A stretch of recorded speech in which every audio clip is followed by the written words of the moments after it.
Peter Boghossian, you're joining me today. We are at the Battle of Ideas, and it's a bit of an interesting, weird, strange one because just outside there are, what would you say, thousands or tens of thousands of people?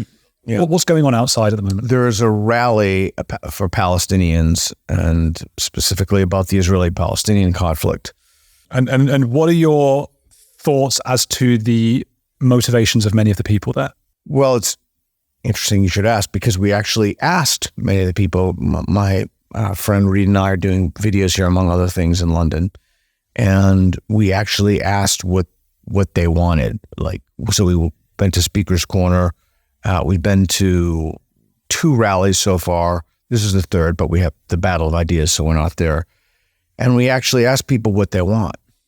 Most people do not have a solution to the problem. I don't know if it's many or most, but a lot of people will say, we want peace and justice. And then when you ask them what peace is, so they traffic in the meanings of the different meanings of the terms. They mean something very different by peace and justice than what you and I mean. Okay. Well, let's start then with what we mean, and then what do they mean? Well, what do you mean when I say peace? People not arguing with one another. Yeah, people getting along, not killing each other. What do you mean by justice? I suppose if someone's killed someone, you want to put them in prison. Is that what I mean? I think I mean that.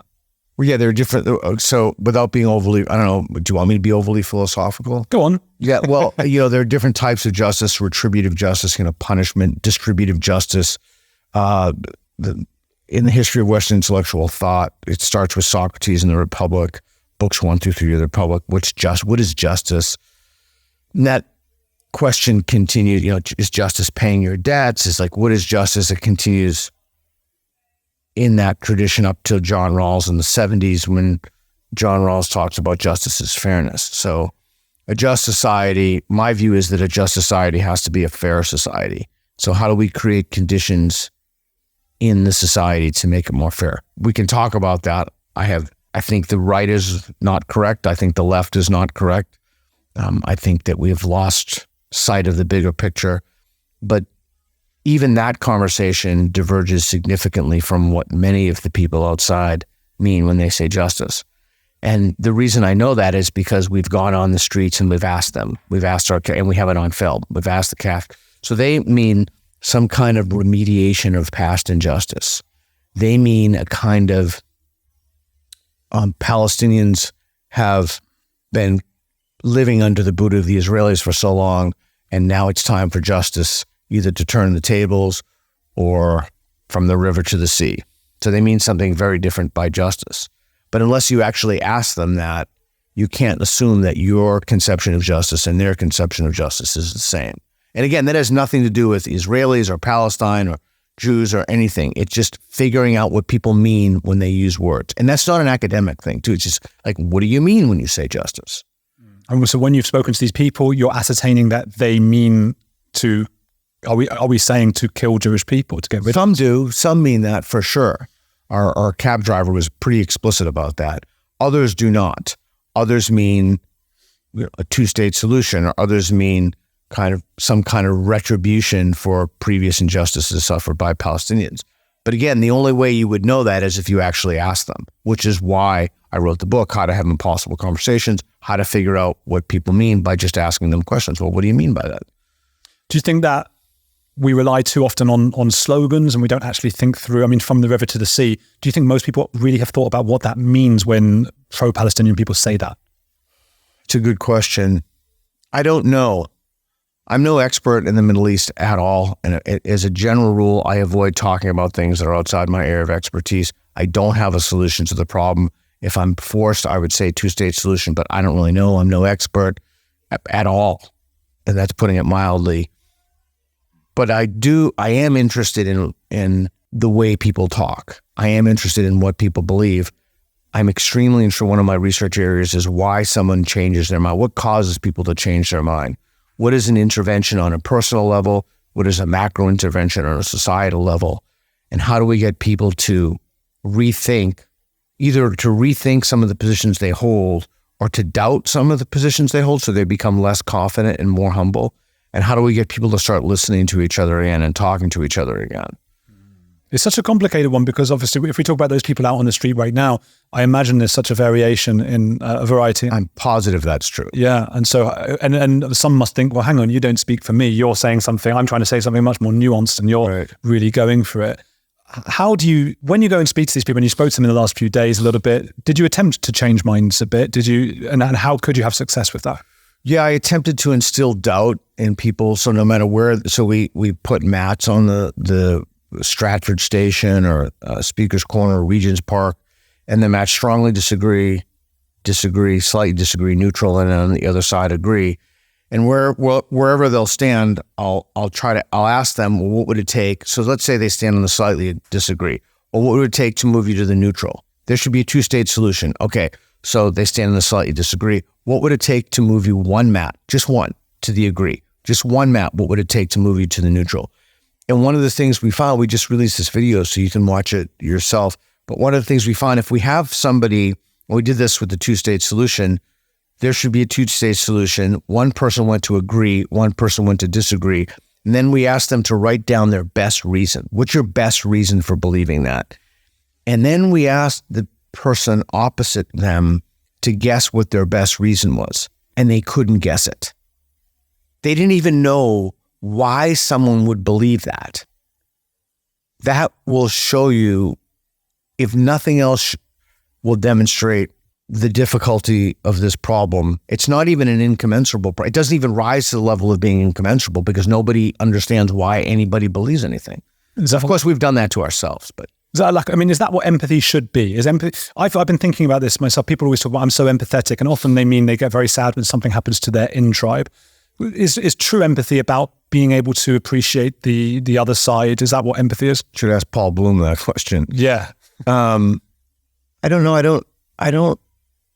I'm not sure empathy, maybe it's a useful heuristic, or maybe it's a useful tool to help solve the problem, to be empathetic to the Israelis or be empathetic to the Palestinians. There's just so many accrued years of detestation. I'm not sure that empathy would be a useful tool in that. I think the first order of business would be to try to figure out what someone believes and why they hold the position, not agreeing with them. But like, well, why does someone believe Israel is, I don't want to talk about this whole thing, it's too much of it. Like, well, why does someone believe that Israel doesn't have a right to exist as a state? Why does someone believe it has a right to exist? And then to just do your best to figure out, okay, so you just heard him give the reasons. What did he say? Like, ask them to repeat the reasons back. Like, I think we're not even remotely close to empathy yet. Like, not even, we don't even know the best reasons for why people would believe the most rudimentary things about the conflict of people with whom they disagree. Like, we're not even at that stage yet. How do you even, is it sort of that, is it Wittgenstein? Sort of, if you could speak to a lion, it wouldn't understand. Yeah. If a lion could speak English, it's almost that same thing. I grew up... Donald Davidson too, yeah. Right. I grew up in a Jewish family, and obviously... But here's the thing, when something horrible happens in Palestine, we mourn as a family. We sit there going, oh no, and part of that is also going, God, this is going to look so bad for us. I have to admit, that's oh my God, what's going to... And then part of that is that's a loss of life, and you see the images of children and babies and things. It's the worst thing ever. But I feel like there are people on both sides who, when those horrible things happen, the first thing they're thinking is, right, how can I use this politically and ideologically and beat the other side? Yeah, 100%. What is that? Well, it's a kind of tribalism. It's, I wish I could blame it on something as facile as a YouTube algorithm, but it's a conflict that has been going on for a long time. I'm not the person to have this, with whom you should have. Sure, this is way outside my area of expertise. I do find it to be very blunt with you. I do find it to be disheartening now that I've gone around and I've spoken to people carrying signs, and so I'll say to these people, okay, so what's your solution? What do you think should be done? No idea. Not even a two-state solution on one state. Like, no, I don't know. It's complicated. Okay, well, what do you mean? Like, so they feel strongly enough that they're holding a sign, but they don't even have a vague notion. I think maybe again, and I'm hypothesizing, partially I'm inferring from what people have told me, but they want their elected leaders and the politicians to know that they support the Palestinians, and so they're out in mass. So public policy will change as a result of when they see people demonstrate. By the same token, I would think that they would have some idea of how to have some kind of a meaningful solution to save life. Some idea. And person after person, when we've gone to the rallies and Speaker's Corner, no clue. It's complicated. I don't know. I find that really infuriating. And it is just, you just have to ask one question further for the whole thing to fall apart. And that's, I guess it's a very human thing. We get very passionate and excited and we don't necessarily think things through. But I've also wondered the same thing. I think free Palestine is a very noble idea. Why shouldn't these people be free? And then you go, how? And I'm sitting there thinking, how? And people I know will be shouting at the screen now saying, a two-state solution. Well, the two-state solution has been offered twice to Hamas. Secondly, it involves Israel pulling out. Well, they pulled out of Gaza and look what happened. So if you're the Israeli politician going, my only job is to look after the Israeli people. That's the only thing I care about. That's my one job I'm hired to do. The last thing you're going to do is pull out even further and from the West Bank, which is significantly larger than Gaza. That's absolute madness. So that can't work. And a one-state solution obviously can't work because there's so much hatred between these two people. How could they possibly coexist together? So there has to be a solution, but I have no idea what that is. Well, you're asking the wrong guy. Yeah, well, what I can ask you though about is, I think, one of the people I've spoken about recently who got involved in this was Greta Thunberg. Yeah. And it's a similar thing with the climate change situation. I think most people, I mean, even if you don't agree with I think it's 97% of scientists about climate change, I just like the idea of there not being smoke in my face. And if there's a renewable, nice way of doing it, that's lovely and that's great. But obviously, to change to a society like that, a lot of people are going to lose a lot of jobs. A lot of people are going to suddenly be poor.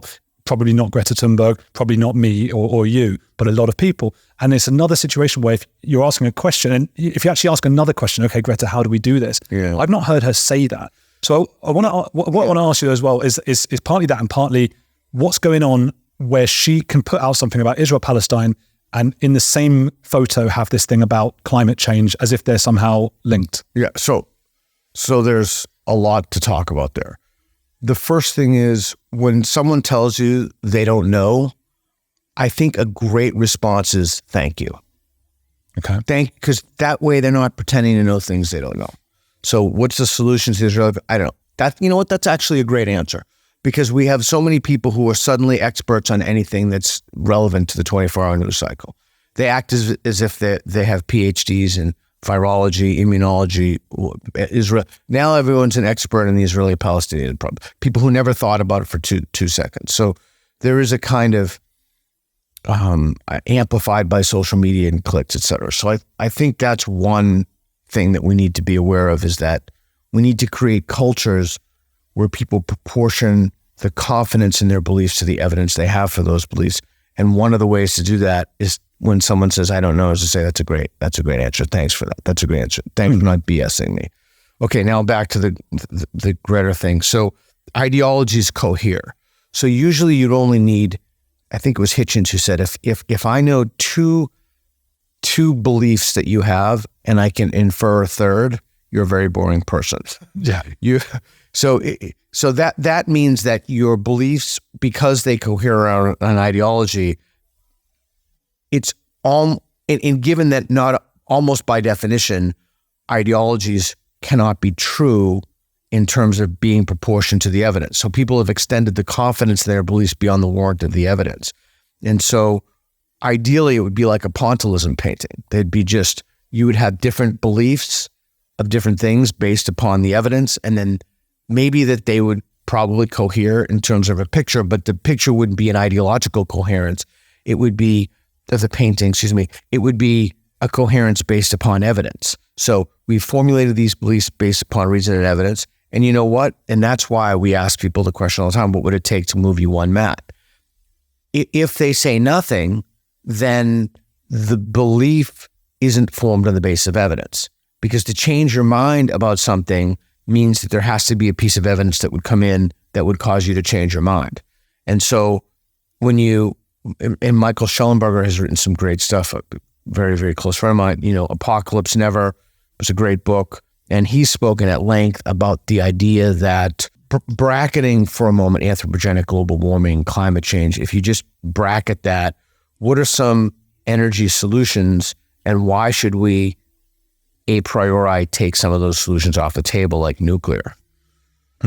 So so to answer your question, those ideologies cohere precisely because they're ideologies and they're not formed on the basis of evidence. If they were formed on the basis of evidence, then they wouldn't cohere unless you wanted to make the argument that there are certain ideologies that are just intrinsically true. But if that were the case, then they wouldn't be ideologies. Yeah. So the whole thing falls apart. And I suppose a lot of it is related to what is being called intersectionality and postmodernism. Yeah.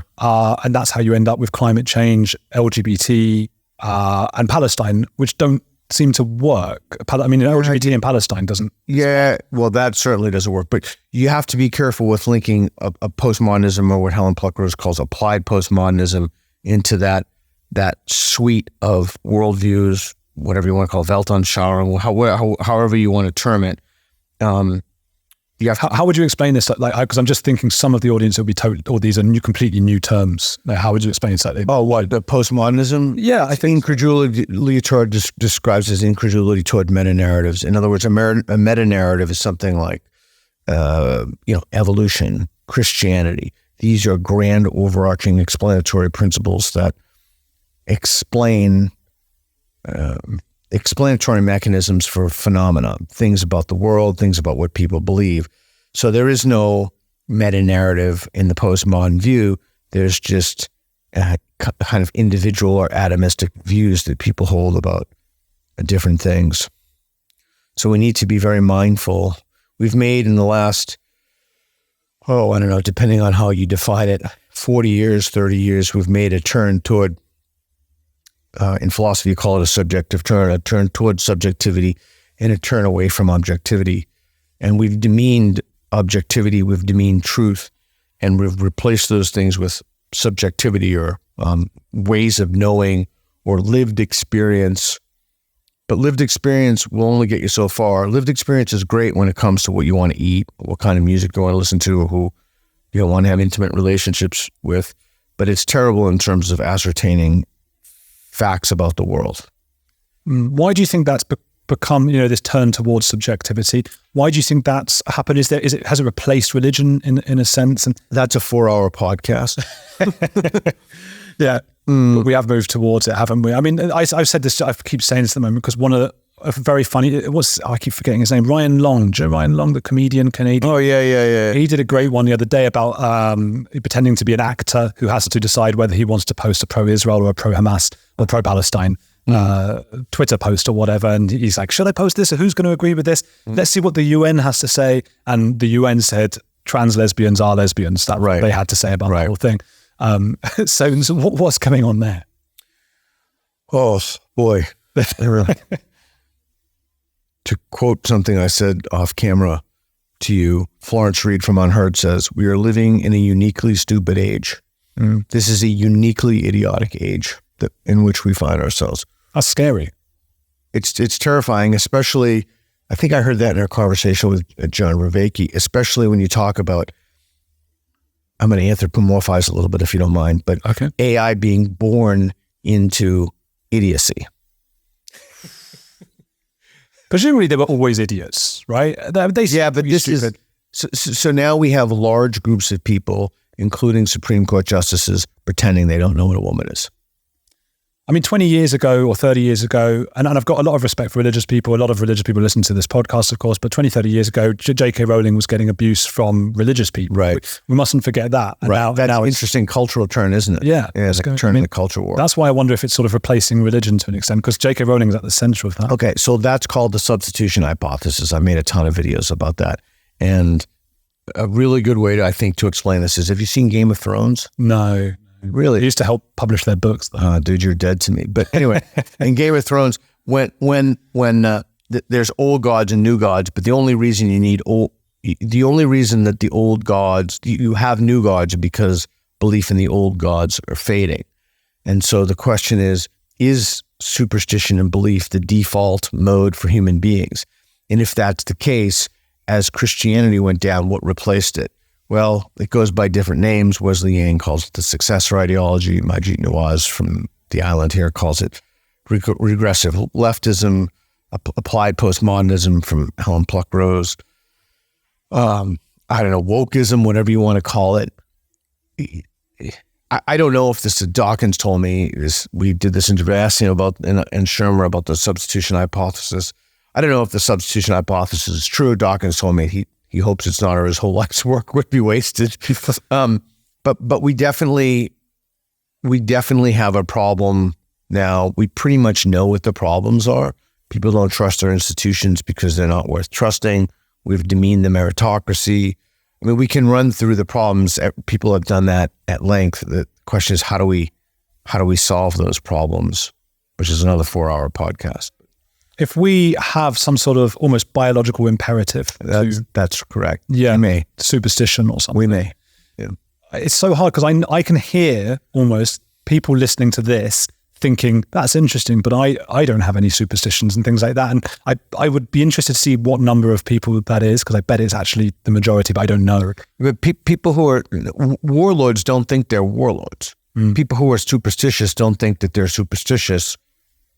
They think that they have evidence for their beliefs. That's one of the things I think that the atheist missed in the atheist Christian debates, is that atheists would say, well, they have, Christians or religious people in general, they have no evidence for the beliefs. But virtually nobody thinks they have no evidence for the things they believe. They think they have evidence, but people who don't adhere to that framework think that the evidence that they think they have is not sufficient to warrant belief in the claim. Certainly not sufficient to warrant strength of the belief in the claim. That's why putting people on those mats. Belief is not binary. It's not on, off. It's not ones and zeros. There's a spectrum of belief. And part of the problem, it's an ancient problem, is that we find, even look at the terms, a person of conviction. We find that if somebody is a man of conviction, then that has a moral valence to it. It's like a positive moral thing. Whereas when I hear someone is a person of conviction, I just think that's a person who doesn't change their mind when faced with competing evidence, change their beliefs, I think that. I respect people who can change their mind more. There's something Will Storr, I think it was, said recently, but other people have said this, have been iterations of it forever.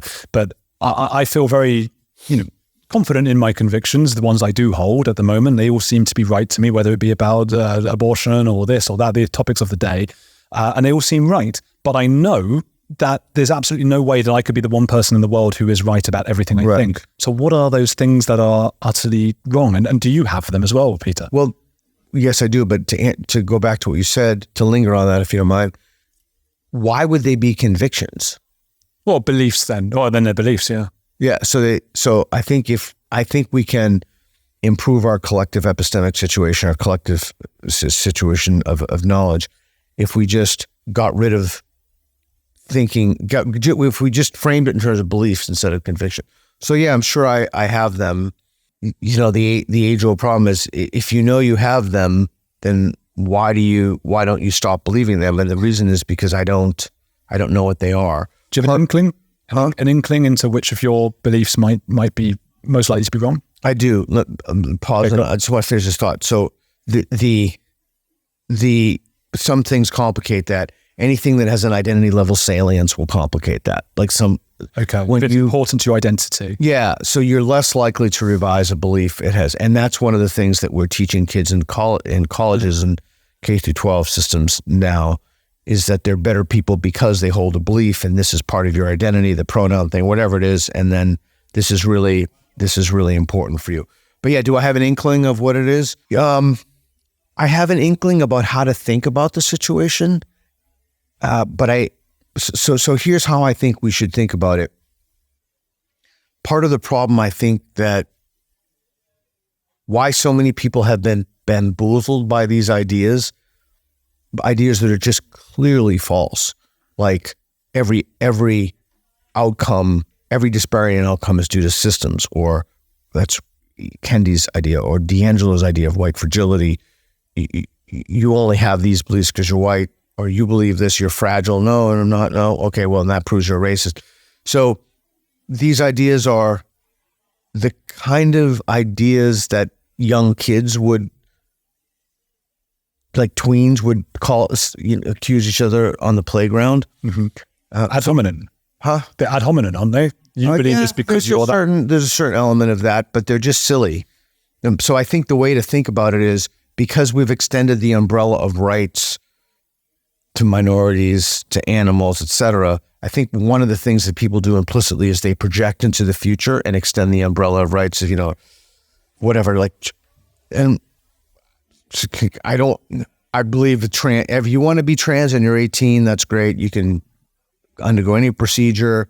I fully support you. I'm adhere to the principles of liberalism and democracy, and you shouldn't be discriminated against, et cetera. I'm all on board with that. But I think people are no but in that sentence. I think people extend that umbrella of rights and they keep extending it.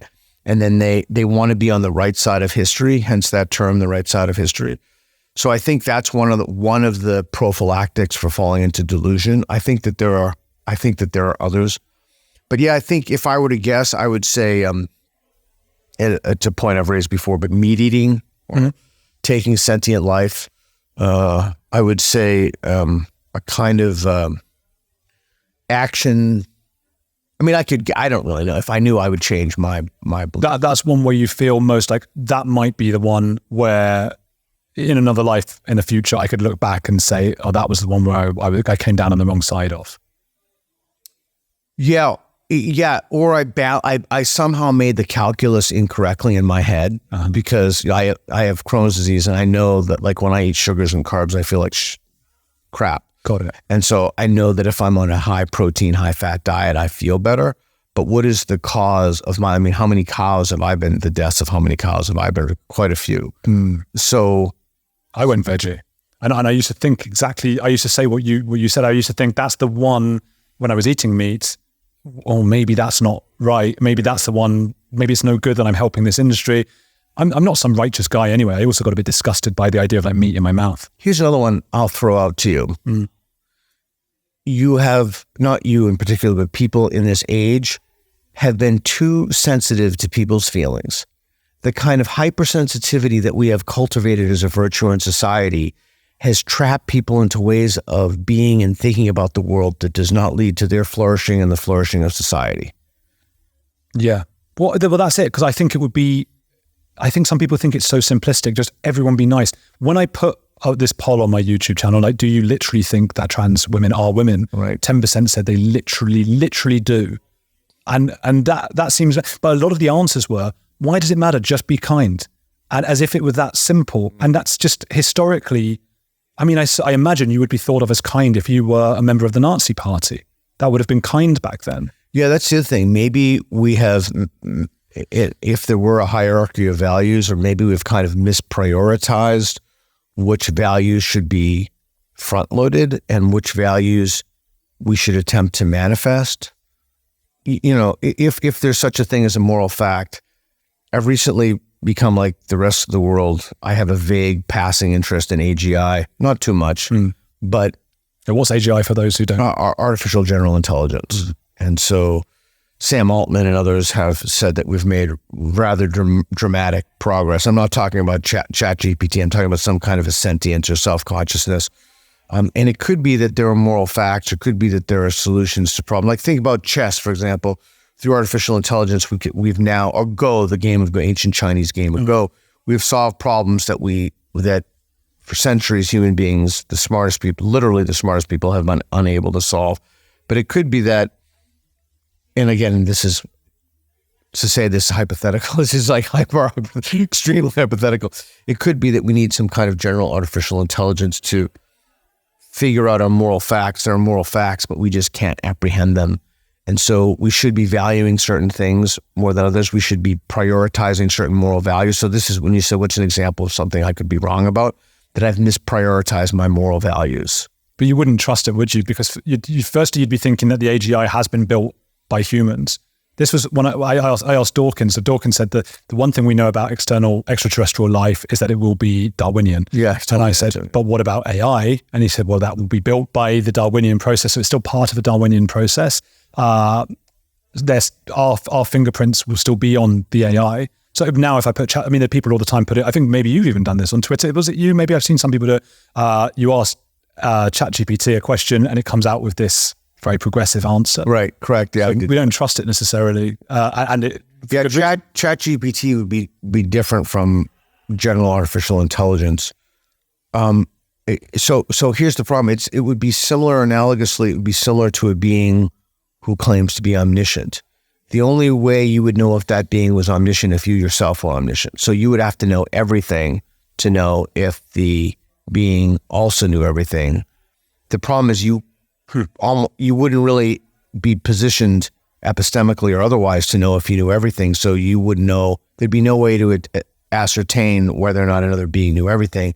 But one thing is for sure, if we did develop some super intelligence or whatever one would want to call it, and it said, look, you've misprioritized your values, you've got to value this, you've got to think of this, or you've got to think of this, that would certainly be a reason for the conversation. But because you wouldn't possess that, it would be kind of similar to mathematical proof. That's what moral reasoning is. You could reason to the moral propositions that the AGI told you that you should forward. I'm not saying that's true. I mean, maybe it says the whole thing is nonsense and there are no moral facts. I don't think there are. Not that I know, but I really feel like, there was a time where slavery seemed to be moral. I'm sure there are arguments that can be made that it is. Obviously there were. Yeah. There are arguments for the Nazis as well, that they should kill all of me and my family. And I'm sure these were moral arguments that I vehemently disagree with. But I just think it's such a mess. Like, how could a computer decide, it's that old thing, should you divert a train that's going to kill one person to kill 10 people? What's the AI going to say is the factual right way of that? Well, that's part of the issue, right? So you're talking about a non-biologically, I don't want to call it life, but it would kill the one, wouldn't it?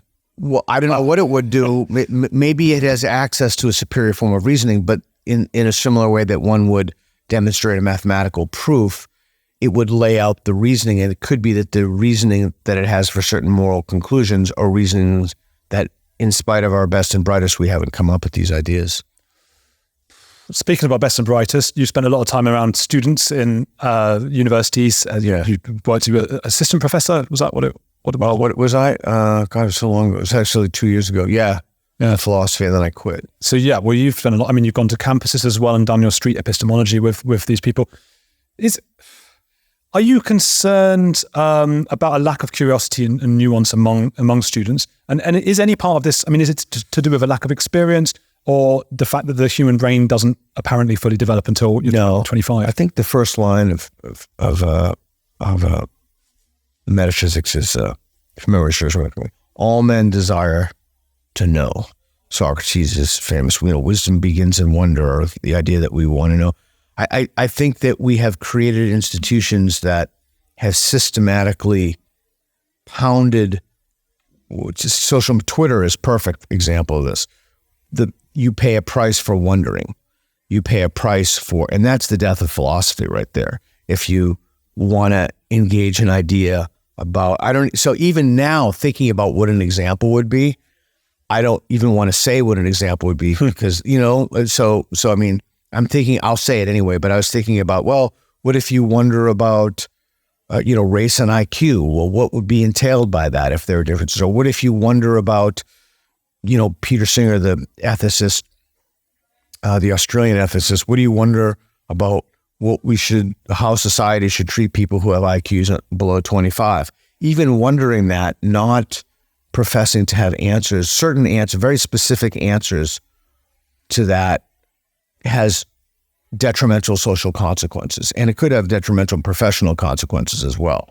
So I think that we've created tools through social media. I think we've created academic institutions that have pounded wonder out of people, and they've advanced certain narratives over other narratives, and you get punished or rewarded based upon your beliefs.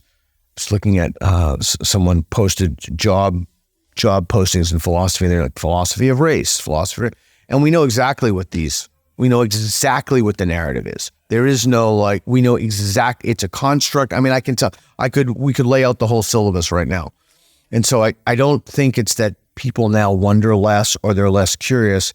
I think that they've abnegated a kind of responsibility to let their institutions think for them about very specific propositions, usually moral propositions, very specific ways of viewing the world, thinking about oppression and oppressive structures and, systems being responsible for all of our problems. And so I think it's like putty. It's replaced wonder, if you think about it. It's just puttied that over with stopgap measures of understanding the world. I remember when I spoke with John McWhorter, I think he's wonderful. And John's great. The linguist, and for those who don't know, and he was talking about the Sapir-Whorf hypothesis. The idea, just for the audience, anyone who doesn't know, that different languages, if you learn them, can give you a different sense of the world. And there is some evidence for it. If that French people might describe a bridge as with masculine qualities because it's a masculine word there. And in German, die Brücke is feminine, so you might see it as feminine, stylish, and graceful rather than bold and imposing, and all these kinds of things. And some people think there are certain tribes where they don't have left or right. They've got east, west, north, and south instead, which is incredible because you look at a painting and it depends which way you're holding it as to how you would describe it. It's a really remarkable thing, and it's remarkable the human brain can do that. But a lot of the questions in academia are about whether that is gives these people superpowers, basically, if they have these amazing languages that we need to discover more about, and they just give you these amazing superpowers, and it's great. And John McWhorter is a bit skeptical of all of that, and he said, if we're willing to accept that and look into that, then we have to at least wonder whether our own languages, such as English, are actually better because they've helped us to grow this kind of civilization and all of these kinds of things. And nobody wants to touch that. And I think that's a good example of what you're saying. Yeah, it's also an example of you can't simultaneously be a relativist and an egalitarian.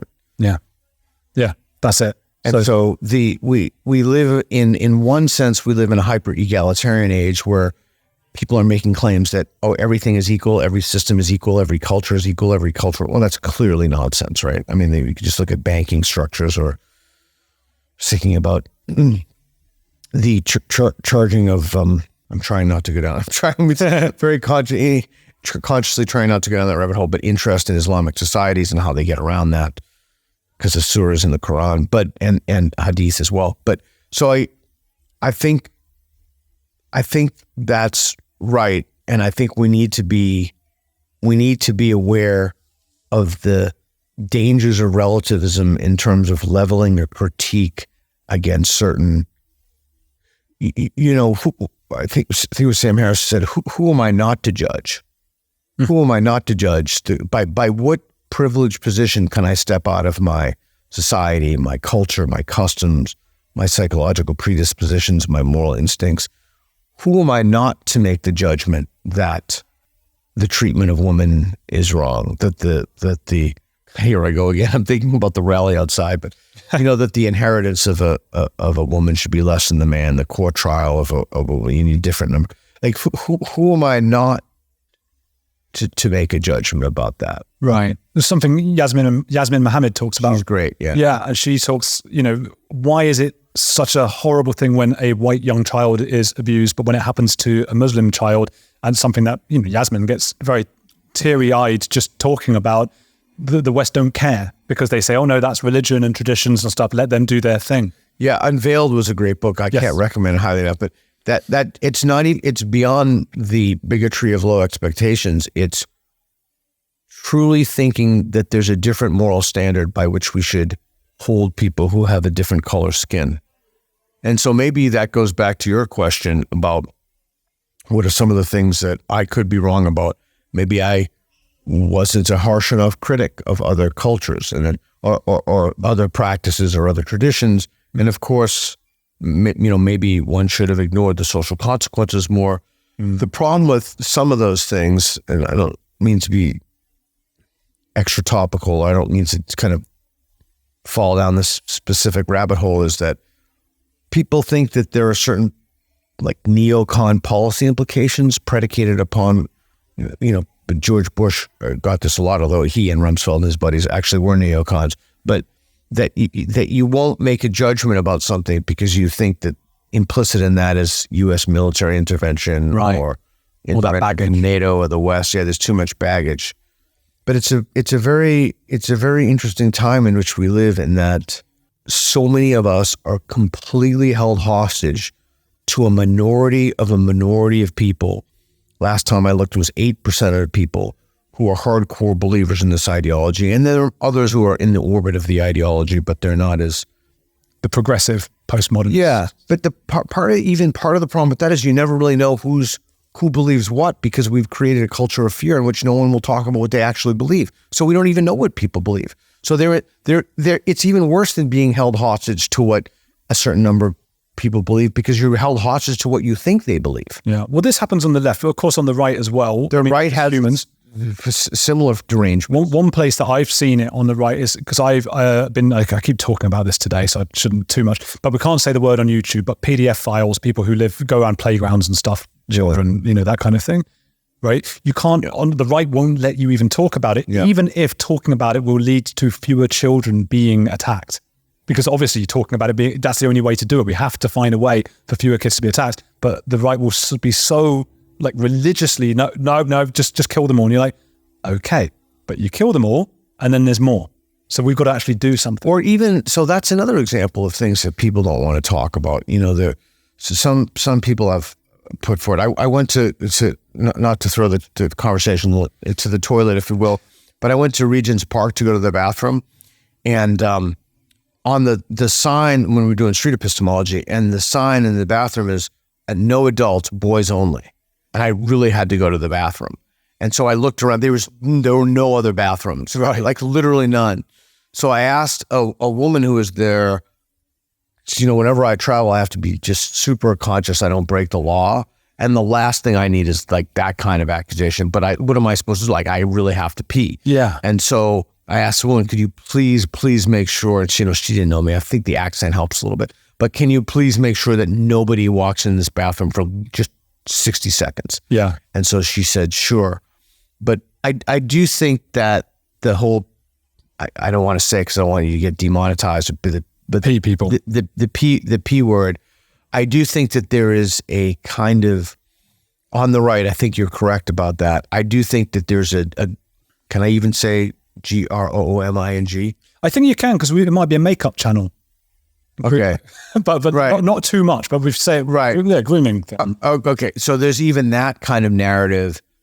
So it's interesting to me that many of the people, and it's flipped because the left used to be the free speech people, many people on the right won't even entertain conversations if it's not within something about which they have their own moral certitudes. They have their own taboos. They have their own things that they'll not talk about. Yeah. And I think part of it is the history, because there has been a history. And I know people get very angry when I say this, of the far left. I mean, I'm not talking about 95% or 99% of people who are on the left, but the far left, and allowing and enabling that P word. I was talking about it before, but there was an example. I mean, just in Berlin, there was a big thing called the Kentler experiment. Yeah. He was a big lefty, Green Party, and he was paired up homeless boys with these people as their foster carers, as like a part of their strategy policy. The French, some of the postmodernist thinkers were involved in enabling some of that. In South Park, there was that Nambla episode as well. Nambla, I don't know if it's well associated. Yeah, so that has there has been that issue on the left, but I still think it's like this trigger happy reflex from the right to not even discuss how we can make this better. Yeah, it's interesting in this conversation, everybody knows what it is, but we can't say it. It's like when people write SH exclamation point T. Yeah. Like literally everybody reading that knows what it is, but yet they don't do it. There's a kind of phoniness about that. Oh yeah. There's a kind of, it's so sad. There's kind of fakeness. We're all faking. Like, what are we faking? Yeah. And what's a swear word anyway, right? Yeah. I did something with Dawkins. He on my podcast, he called Piers Morgan a fool. And I knew that would get a lot of views. And you and I were talking about it before. A lot of people on YouTube at the moment, views are down. And I've got a whole theory as to why that is. It's to do with mainstream news channels paying a lot of money to YouTube. But that's a whole conspiratorial rabbit hole for another day. Wait, what was my point? What was I saying? Oh, you were talking about calling him a fool. Right.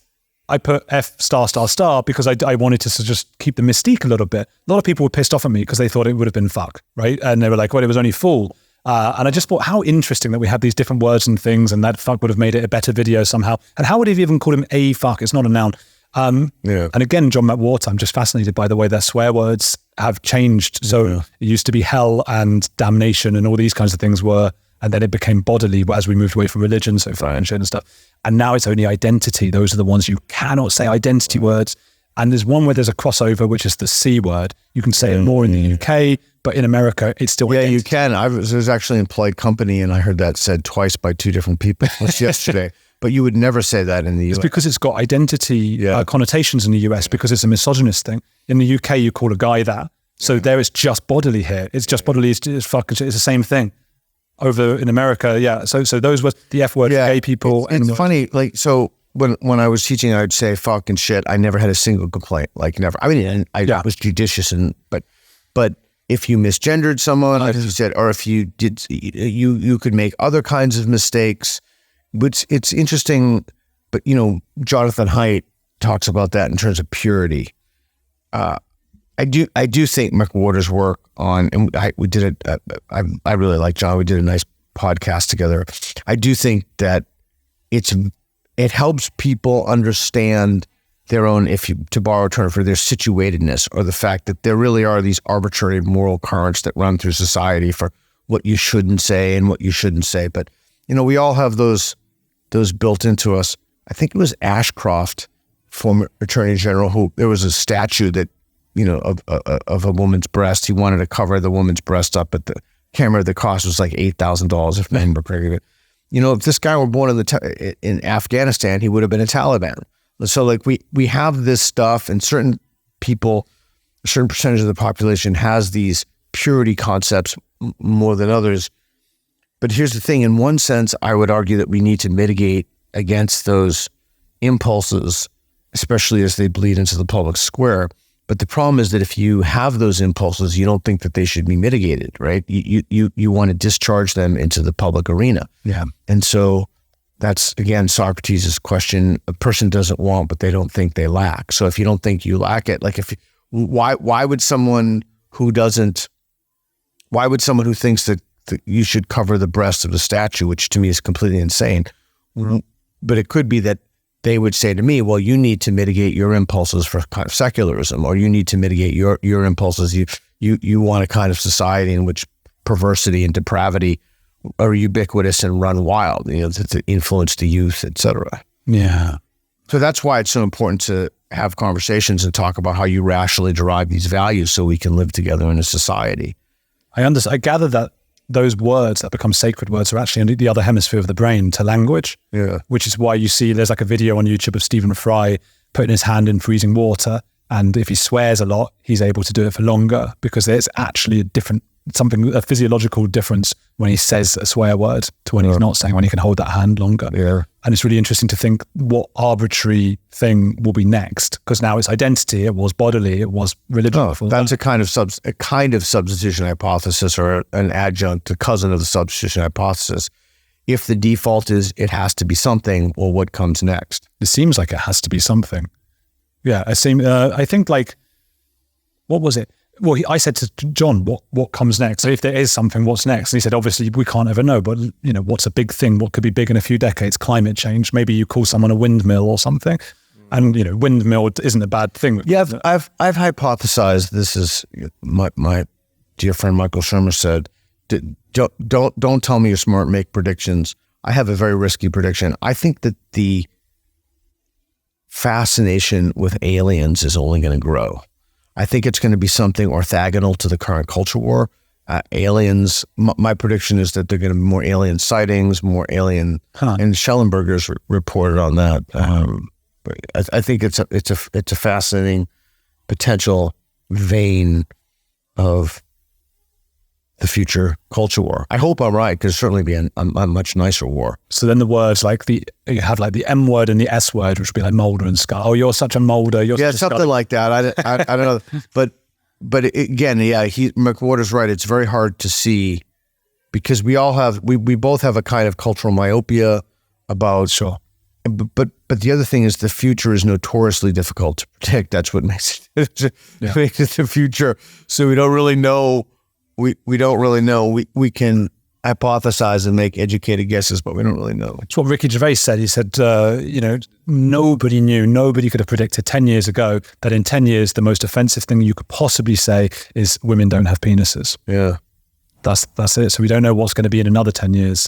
So there we go. Where can we send people? Do you want to, if people go to your channel, that kind of thing? Yeah, on YouTube, Peter Boghossian. I'm on Twitter, Peter Boghossian. I'm executive director of the National Progress Alliance. So I have a nonprofit. So that's what supports this trip, and it supports the videos that we do. So it's a 501(c) tax. You can get a I don't know, what is it, refund or whatever it is on your taxes, but it's a nonprofit. I'm also a founding faculty member at the University of Austin, founding faculty fellow. So hopefully I'll be in Austin. The university will be up next year, and we'll be teaching as truth-based institution. And I go all around the world. I travel 11 months of the year with my friend Reed Nicewonder, and we make videos and we do interviews and we have conversations with a wide range of people. So if you like our content, it's nonpartisan. It just helps people think through issues and clarify issues. And yeah, we do talk about controversial things like the Israeli-Palestinian situation, but I do my best when I facilitate those dialogues to try to understand what people are saying. And when the viewers watch that, they'll know, oh, okay, this is what someone means by justice. That is it. That is so to learn, everybody, what justice really means and all of those things. Go to Peter Boghossian. Please do check out his channel. He's given up his time to have a miserable moment with me. No, he's had a lovely time, I think. Do go. It's a great time. It's a great time. It's a great time. Thank you. Go to Peter Boghossian. Go subscribe to his channel. And while you're here, hit like on this video and keep watching for these interesting and controversial conversations.